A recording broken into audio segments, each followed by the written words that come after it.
हाँ बैठो देखो। तो हम पढ़ेंगे बायोसेवर्ट। तो पहले थोड़ा सा मैंने बताया था आप लोगों को, अब तो हंसोगे तो ये वीडियो नहीं बनेगी ढंग से। नहीं कोई बात नहीं, मैं काट दूंगा।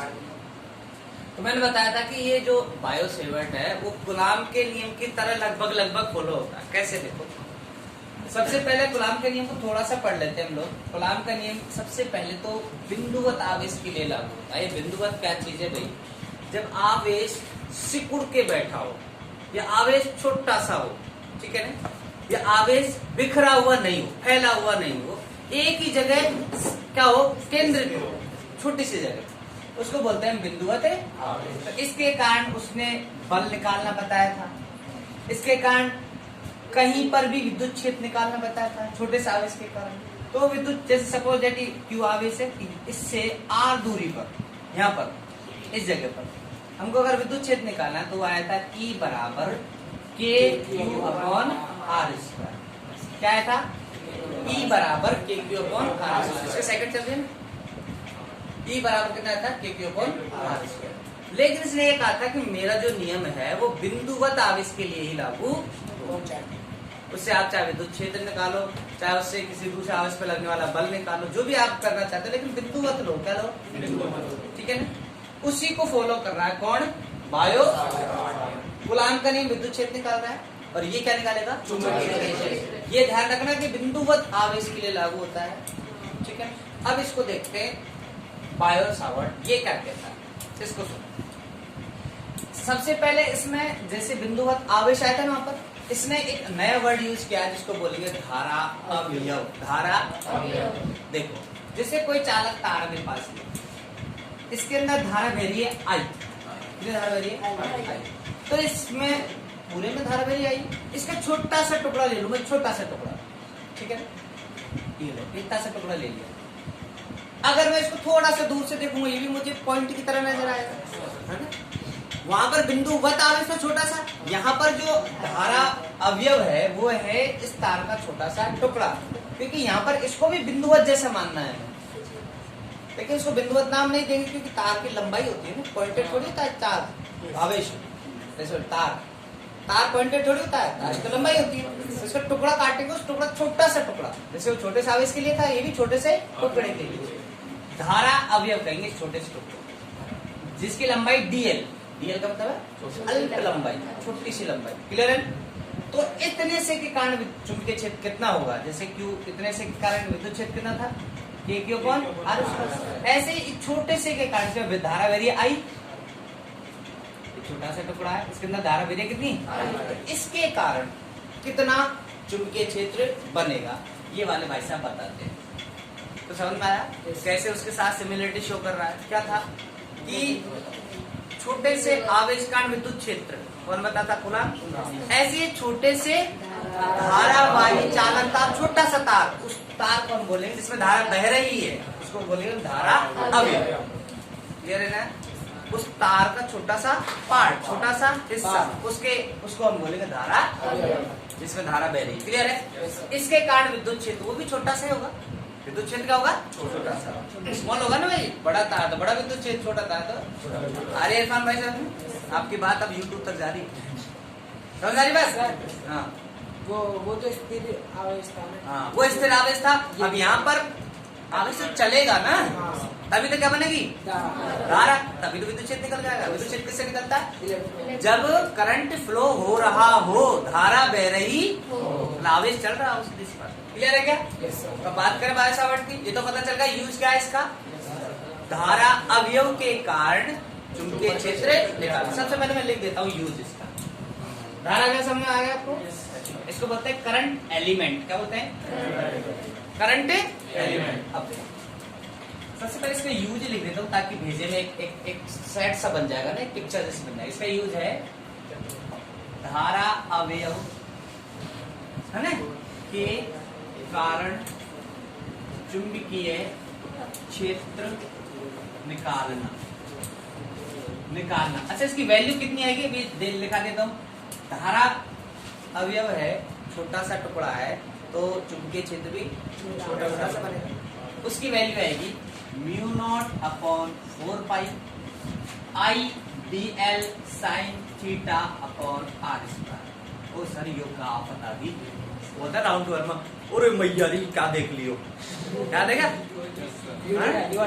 हाँ, तो इसमें इतना बड़ा फॉर्मूला आएगा B equal to mu naught upon 4 pi I बहने वाली धारा, डी एल वो छोटा सा तार की लंबाई, साइन थीटा वो एंगल भी समझाता हूँ मैं, और आर उस तार से दूरी।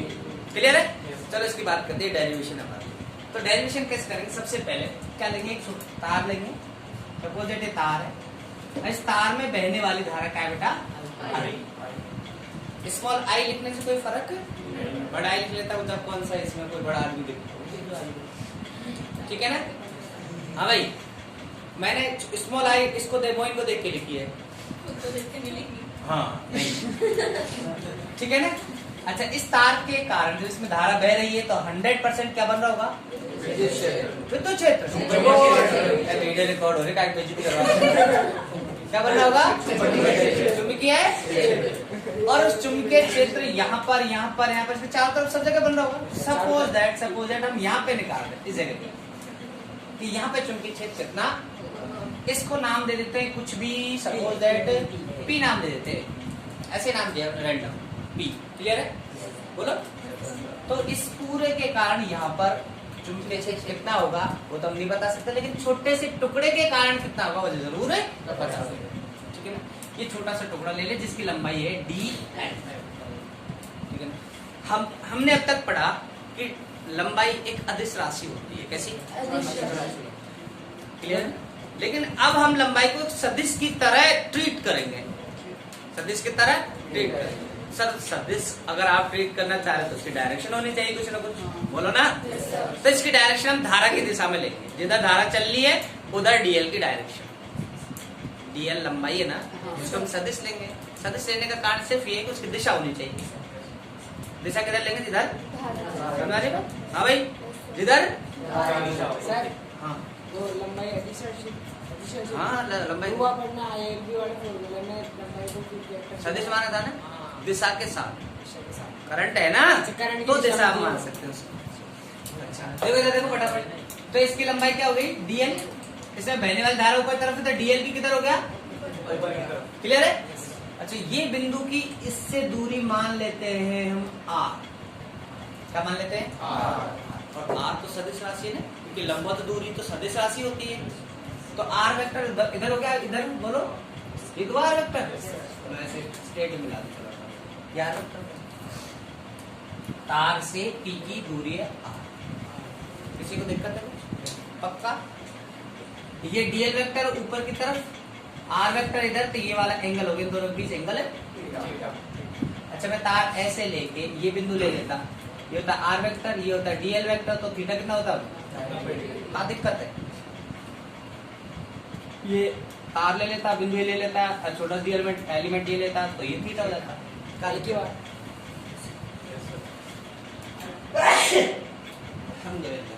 ठीक है ना? तो थीटा समझने वाली बात, किस किस के बीच एंगल है? बोलो। लिख दूं क्या?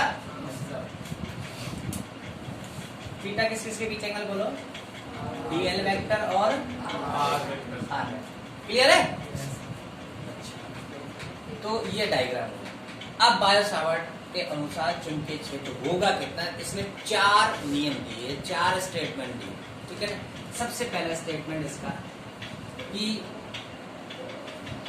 धारावाही अवयव के कारण चुंबकीय क्षेत्र डी भी छोटा सा ही बनेगा ना? अब होता दो छोटा सा अल्प, तो डीबी, इसने क्या कहा था कि डीबी की जो वैल्यू आएगी वो बहने वाली धारा के समानुपाती होगी। क्या मतलब है इसका? इसका मतलब है कि धारा अगर ज्यादा है तो चुंबकीय क्षेत्र ज्यादा बनेगा, और धारा कम है तो बोलो ना? पक्का? कीजिए सर। ये तो और स्टेटमेंट बता दो। हाँ, इक्वेशन नंबर 1, ठीक है। दूसरा स्टेटमेंट क्या दिया इसने कि बहने वाली धारा, सॉरी क्या नाम है, धारावाही धारावाही अवयव के कारण क्या चुंबकीय क्षेत्र डीबी वेक्टर। तो डीबी वेक्टर क्या होगा, लंबाई के भी समानुपाती होगा। छोटा सा तार तो छोटा सा ही चुंबकीय क्षेत्र बनेगा, बड़ा सा तार तो बड़ा सा चुंबकीय, मतलब लंबाई बड़ी लंबाई ज्यादा तो चुंबकीय क्षेत्र की वैल्यू भी ज्यादा। ये हो गई इक्वेशन नंबर 7। इसकी धड़कन चल रही है। अच्छा, थर्ड इसमें बात क्या, ये बता दूं, चल आप लोग लिखो। थर्ड बात देखो क्या है। थर्ड बात इसमें बड़ी इंटरेस्टिंग कहा था कि जो चुंबकीय क्षेत्र का मान है वही धारावाही अवयव के कारण चुंबकीय क्षेत्र लिख देता हूं। धारावाही अवयव के कारण कौन, चुंबकीय क्षेत्र। जो चुंबकीय क्षेत्र की जो वैल्यू होगी वो साइन थीटा के प्रोपोर्शनल हो जाएगी। साइन थीटा क्या है, एंगल किस किस के बीच, रियल वेक्टर और आर वेक्टर के बीच जो कोण है ना उसकी जा के समानुपाती। जा को बोलते हैं बेटा साइन, कोज्जा को बोलते हैं कॉस, और स्पर्श जा को बोलते हैं टैन हिंदी में, ठीक है ना। तो अपन हिंदी में पढ़ रहे हैं इसलिए। तो इसमें क्या करें, डीबी की जो वैल्यू है वो एंगल की जा, एंगल की इट मींस कोण की जा के समानुपाती होता नियम है, याद रखना। तीसरा स्टेटमेंट इसका ये था। सर मतलब इसलिए टूटेगा ना ना ना ना ना ना, वहां तक नहीं पहुंचना। यहाँ पर थीटा की वैल्यू सबसे ज्यादा कब होती है, थीटा की वैल्यू अगर 90 हो तो साइन थीटा की वैल्यू सबसे ज्यादा होती है। कितनी होती है, 1। इसका मतलब अगर तार से आप बिल्कुल लंबवत चुंबकीय क्षेत्र निकालो तो ज्यादा निकलेगा। यहाँ पर थीटा की वैल्यू कम होती है ना, तो इसका मतलब यहाँ पर जो चुंबकीय क्षेत्र वो थोड़ा कम आएगा। थीटा के साथ भी रिलेट करता है ना, थीटा का मान जैसे जैसे कम ज्यादा होगा वैसे चुंबकीय क्षेत्र की वैल्यू भी कम ज्यादा होगी। कौन सा नियम हो गया इसका, बोलो। चौथी बात इससे क्या कही थी, वही गुलाम की तरह कि जितनी दूरी पे जाओगे चुंबकीय क्षेत्र की वैल्यू कम होती जाएगी, दूर जाओगे तो नजदीक होता है तो उसका प्रभाव ज्यादा होता है, जिससे दूर जाते तो प्रभाव कम होता है। भाई जाहिर सी बात है ना। समीर नाम आ गए, लेकिन कौन सा समीर समझ में नहीं आया। समझ आ रही है बात, जैसे दूर जाते जाएंगे चुंबकीय क्षेत्र की वैल्यू या स्ट्रेंथ या सामर्थ्यता जो भी आप लोग कहना चाहो वो डिक्रीज होती जाएगी। तो चौथा नियम है कि वही पूरा लिख देता हूँ, छोटा सा लिख देता हूँ। जो डीबी की वैल्यू है वो 1/r, आर की वैल्यू बढ़ेगी तो डीबी की वैल्यू कम होती, दूरी के वर्ग के व्युत्क्रमानुपाती होता है। लिखो क्या है, दूरी के वर्ग के व्युत्क्रमानुपाती होता, ठीक है क्या। ये हो जाएगा इक्वेशन नंबर कौन सा, 4। क्लियर है यहाँ तक। क्या करना है, 4 इक्वेशन एक साथ लिखना, ठीक है ना। बाय सावर नियम बनके तैयार हो जाएगा। तो सभी 4 समीकरणों, तो समीकरण 1, समीकरण 2, समीकरण 3 व समीकरण कौन 4 से। तो देखो शकल देखो ध्यान से बेटा, डीबी अठे डीबी अठे डीबी और अठे भी एलएचएस के मायने डीबी से तो काइंडली लिख लूंगा मैं डीबी समानुपाती अरे देखो अंश में देखो आई डीएल और साइन थीटा, ये अंश में है ना, तो आई डीएल और साइन थीटा। बट्टे में देखो अड़े काई कौन, बट्टे में अड़े काई कौन है, अड़े पे काई कौन है, अड़े है आर स्क्वायर, तो आर स्क्वायर क्लियर है का। लेकिन मैं जाना का अड़े को जो साइन ला उसे बोलना है, यहाँ पे काई लागे वो बराबर है ना, तीन हटाएंगा तो एक कांस्टेंट लगाना पड़ेगा। याद है कौन है, तो अड़े कांस्टेंट के लगाना, मैं ऊपर से मिटा सकूं। चलो अड़े लिख दो, अड़े लिख दो, देखो अड़े लिख रहा हूं। तो डीबी को साइन हटेगो बराबर को साइन लागेगो, ठीक है। और एक कांस्टेंट यूज करना पड़ेगा। यहाँ पर हम जो कांस्टेंट यूज करेंगे वो करेंगे म्यू नॉट अपॉन 4पाई, क्योंकि गुलाम ने तो इतना बड़ा यूज किया था कांस्टेंट के 1/4पाई एप्सिलॉन नॉट, याद है क्या। अच्छा एक चीज और सोचेंगे कि सारी कहानी हवा में हो रही है, यहाँ पर हवा है चारों तरफ, कोई मीडियम नहीं है, अभी तो एप्सिलॉन नॉट यूज करेंगे, म्यू नॉट यूज करेंगे। माध्यम की बात नहीं कर रहे हैं, कोई माध्यम नहीं है कि चारों तरफ कोई कुछ चीज भरी हुई हो यहाँ पर, है ना, हवा की बात कर रहे हैं, फ्री स्पेस की बात कर रहे हैं। म्यू नॉट नॉट का मतलब किसके लिए होता है, यहाँ पर हवा बात हो रही है सब, ऐसा नहीं कोई वीडियो भर रखा आप लोगों ने। तो वहां पे कांस्टेंट वो यूज किया था कूलम्ब ने, क्या के बराबर 1/4 यहाँ पे इसने बायो ने ये अलग यूज करेगा ना बायो सावर्ट, तो इसने यूज किया है म्यू नॉट अपॉन कांस्टेंट। क्या है ये? कांस्टेंट। ठीक है, बाकी की अपनी पूरी लिख दो वैल्यू। क्या है? IDL sine theta upon, check करो बेटा वो मैच कर रहा है नहीं कर रहा। Mu naught upon 4 pi IDL sine theta upon are square. Clear है क्या? ये हुआ हमारा बायो सावर्ट का अदिश रूप। क्या है बेटा ये? अदिश रूप। अदिश मतलब अभी तो सिर्फ वैल्यू निकल के, ये मैग्नीट्यूड निकल के आया किसका? नहीं, चुंबकीय क्षेत्र का। बायो सावर्ट आदमियों से क्या मैग्नीट्यूड निकाला? बायो सावर्ट का नियम का जो चुंबकीय क्षेत्र है ना, उसकी वैल्यू निकल के आई। अब दिशा विशा के भी आप बात करते हैं। तू बोल क्या बोल रहा था? सर म्यू मतलब किस माध्यम के लिए यूज किया? हाँ, म्यू किस माध्यम के लिए? म्यू नॉट है म्यू। म्यू का नियतांक है, कांस्टेंट है म्यू। ये म्यू होता क्या है? जैसे वहां पर एप्सिलॉन क्या होता था? निर्वात की विद्युतशीलता। यहाँ पर ये है निर्वात की चुंबकशीलता का। वैसे चुंबकीय पारगम्यता कहेंगे यहाँ पर हम। क्या कहेंगे? वहां पे विद्युतशीलता ये वर्ड यूज किए थे ना, यहाँ पर करेंगे चुंबकीय पारगम्यता। ठीक है ना, एप्सिलॉन। अब इसकी बात करते हैं अपन, कांस्टेंट की बात करते हैं, दिशा विशा सबकी बात करते हैं। ये अदिश फॉर्म यहाँ तक छाप दिया। मान भी तो हो रहा है। क्या इसकी वैल्यू है ना? इसकी वैल्यू है ना, भी मैं बोल रहा हूँ बात, अभी बात करते हैं इसकी। इसकी वैल्यू है म्यू नॉट अपॉन 4 पाई की वैल्यू होती है 10⁻⁷। अभी मात्रक हम निकाल लेते हैं। म्यू नॉट अपॉन 4 पाई की वैल्यू कितनी होती है? 10⁻⁷। क्योंकि इसकी वैल्यू तो इतनी होती थी 9 × 10⁻⁹। तो इसकी भी वैल्यू कितनी होती है? म्यू नॉट अपॉन 4 पाई 10⁻⁷। यहाँ तक भेजे में घुस गया क्या? स्टेटमेंट ऐसे के ऐसे लिखना है, ऐसे कैसे याद करना है। क्लियर है? सर अब वो हम- लिखेंगे इसमें। हाँ? माना कि एक चालक का है। हाँ, वो माना लिखा देता हूँ, है ना? ठीक है क्या? चलो लिख लो। इसको करने के बाद ये डायग्राम बना लो बढ़िया सा, प्यारा सा, सुंदर सा। ठीक है ना? और इसके लिखने से पहले यहाँ से, इसके लिखने से पहले एक दो लाइन लिख लो। हाँ, यहीं पर रोक दो थोड़ा सा, तो दोबारा चालू करना है।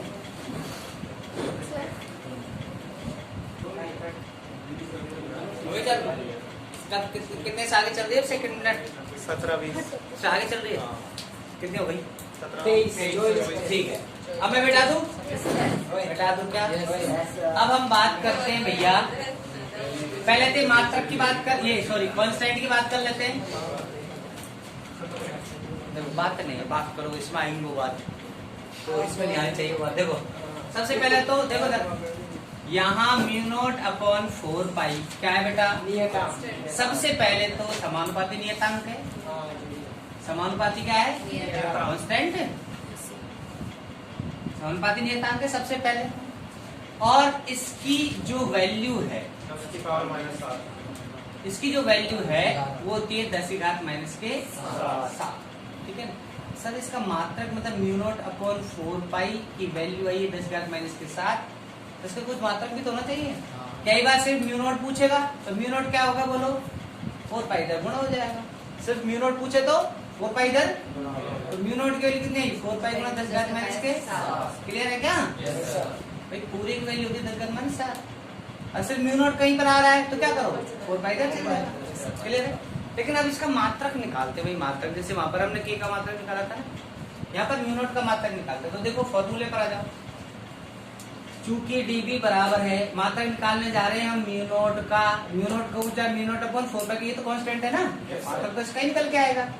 बोलो ना। वैसे एक चीज और बता दी, प्रदिश राशि है। ये कैसी राशि है? इसकी दिशा विशा है, दिशा होती है। मतलब प्रदेश जानते हो तुम? प्रदेश, हाँ, वो जोड़ते टाइम कोण पे निर्भर नहीं करता। नहीं, हाँ ऐसे बोल दो, तो जोड़ते टाइम कोण पर निर्भर नहीं करता, या फिर सदस्य योग नियम का पालना नहीं करता। चलो कह रहे थे इसका मात्रक निकालते हैं। म्यू नॉट अपॉन 4 पाई का क्या मात्रक? देखो मात्रक निकालेंगे इसके सूत्र से। सूत्र ये उठाओ सूत्र, dB बराबर क्या है बोलो? म्यू नॉट अपॉन 4 पाई, और साथ में क्या है? आईडीएल साइन थीटा अपॉन, यही है ना? पक्का? इतना तो छाप लिया होगा आप लोगों ने? नहीं छापा? जल्दी से छापो, इतना जल्दी से, स्पीड में छाप लिया। सर म्यू नॉट की वैल्यू 4 पाई × 10⁻⁷ कैसे आएगी? हाँ। 4 पाई तो अपॉन में है ना। और गुणा में चला गया बेटा, 4 पाई गुणा में चला गया, अच्छा, क्रॉस मल्टीपल कर दो। ठीक है क्या? अब देखो इधर देखो, इधर देखो, पहले बात बता लेना। अब देखो इधर, हमें इसकी वैल्यू चाहिए ना, तो सबसे पहले ये भाई साहब को इधर पहुंचा दूं क्या, आर स्क्वायर को यहाँ पर पहुंचा दूं। क्रॉस मल्टीपल कर मतलब तो समझते हो ना, ये इधर ये इधर, तो इधर से क्या होगा, इस पूरे को मैं गुणा कर रहा हूँ, इससे क्या होगा म्यू नॉट अपॉन 4 पाई गुणा कौन है इसके साथ, आइडियल साइन थीटा बराबर ये तो इससे गुणा होगा, ये इससे गुणा, ये तो इससे गुणा, ये क्या है dv r स्क्वायर। ये क्या, मुझे तो इसकी वैल्यू चाहिए थी पूरा इसके mu naught upon 4 pi is equal to dv r square बटे में क्या बोलो आइडियल और साइन। हम तो सिर्फ मात्रा की बात कर रहे हैं यारो, इसका मात्रक क्या निकल के आएगा, इस वाली चीज का मात्रक क्या आएगा, देखो ये कौन है ऊपर, तसला होता है इसका, तो नीचे देख ले, पता है नीचे क्या, इधर देख बेटा, डीबी की वैल्यू क्या है, डीबी का मात्रक है टेस्ला, और टेस्ला किसे लिखते हैं टीवी से, इनटू ये क्या है लंबाई, लंबाई का भी स्क्वायर है तो मीटर स्क्वायर बटे कौन है धारा, धारा किसे लिखते हैं एम्पीयर गुणा फिर लंबाई है तो लंबाई लिखते हैं, और साइन थीटा तो संख्या होगा ना, कोई मतलब 1 मीटर से तो क्या हुआ टेस्ला मीटर अपॉन एम्पीयर, बोलो ये इसका मात्रक है। अब लिख सकता हूँ मैं, तो इसका म्यू नॉट की वैल्यू होगी इतना इंटू मात्रा क्या है उसका टेस्ला इंटू मीटर अपॉन में एम्पीयर। लेकिन बेटा इससे है ना, इस मात्रक से आप डायमेंशनल फॉर्मूला नहीं निकाल सकते है ना भाई, डायमेंशन निकालने के लिए पहले टेस्ला को भी निकालो, टेस्ला क्या था, तो कितना उतारो फटाफट, फिर इसका वो विमे सूत्र भी निकालते, टेस्ला का याद है नहीं, तो टेस्ला क्या है तो और भी अच्छी बात है, जल्दी से हो जाएगा।